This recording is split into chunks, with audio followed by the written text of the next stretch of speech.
I'm Ariel, and I have helped hundreds of people find the perfect gear for them on Curated.com.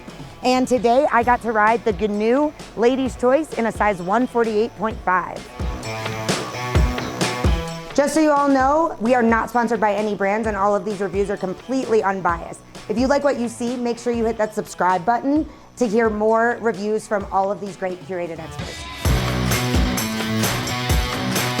I think my overall impression of this board was that it was definitely fun to ride. I definitely was able to do everything I wanted to do, but it definitely felt more of a like jack of all trades, master of none. So it definitely could be a little bit of a quiver killer. However, it does have a bit of a softer flex. And I know that for some people in their quiver killers, they may want more of that mid flexing board. I think this board is perfect for an intermediate to an advanced rider. The one thing I didn't love about this board, although I am an aggressive rider and I don't tend to be lazy on the hill, this board you definitely can't be lazy with.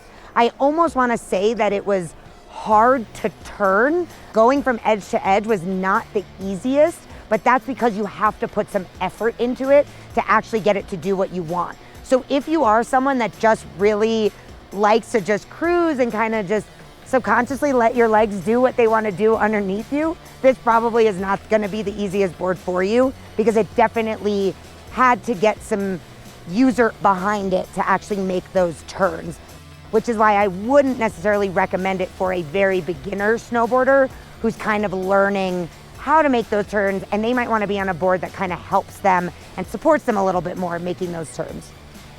The asymmetrical shape on the Ladies Choice is actually supposed to make it less tiring for you to make those turns. And surprisingly, I actually thought the opposite. So for me, the asym shape didn't actually help me. And I actually thought I had to put more effort into making my turns, which is why I wouldn't recommend this for a beginner rider, and it would be more of that intermediate to advanced rider.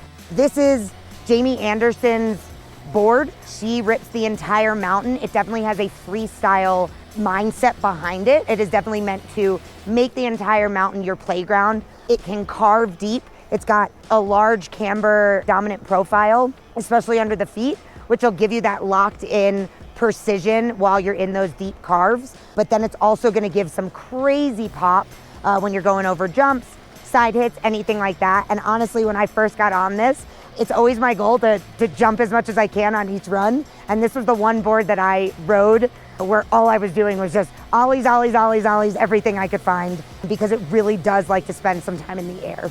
So it definitely was able to float in the powder. I was able to maneuver it in the trees, even though I did have to put more effort into it to make those turns. And it definitely cut through the chop. It was super, super stable. I never felt like I was gonna slide out or anything. I would really just say my only complaint about it was that it did take a little bit of effort to turn. In terms of other freestyle things, I wasn't able to take it directly into the park because it's early season, there's not that many features open. But like I said, this thing wants to fly off of every jump. I think that's where it really excels in terms of freestyle things. But that being said, because of its soft flex, the pressability of it was really, really easy. You can do your butters, you can do your nose and tail presses, and you can totally bring those to features and have a blast on this board. I believe that this board is going to be perfect for a freestyle-oriented, harder charging female rider who definitely likes a little bit more camber in their profiled board, likes that pop, but is okay with a softer flexing board. I feel like this is one of the softest, most aggressive female boards out there right now. Most of the time, they pair up a little bit more with like a mid flexing board, and this one definitely has a much softer flex than some other more aggressive boards that I've ridden. If you want help finding your next board, click the link in the description and I'll help you find your next setup.